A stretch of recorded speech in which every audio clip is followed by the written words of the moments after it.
Diyos Ama na makapitan sa lahat, manood ko ay mataas sa kanyang mga tinig na may lubos na pasalamat sa araw na po ito na yung pinagkaloob sa amin na muli kami ay yung pinagkalooban at kakataon na sumamba, mapakinig at mapag-aral, Panginoon, ng iyong salita.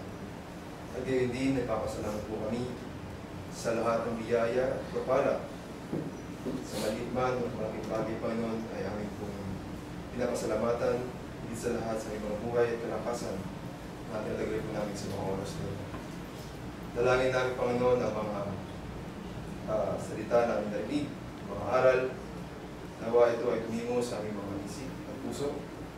Magamit namin sa aming araw-araw ng bumuhay, Panginoon, at may bahagi din namin sa ilang tao na kailangan, Panginoon, ng gano'ng mga salita. At gayon din, Panginoon, ay nadalangin namin ang mga kapatid po namin na hindi namin na kasama sa panambahan sa anumang kadahilanan na sila po ay may karamdaman.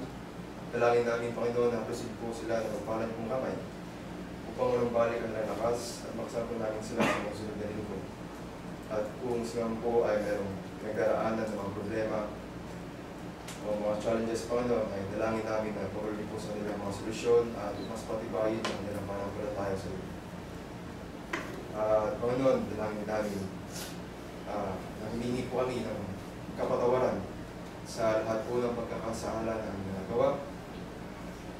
Dalangin din namin na sa aming pansamantalang pag-iwalay.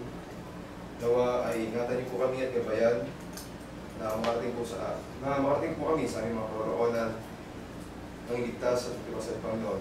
Hindi lamang po kami, kaya hindi na makakasama namin, makakasulubong namin sa daan.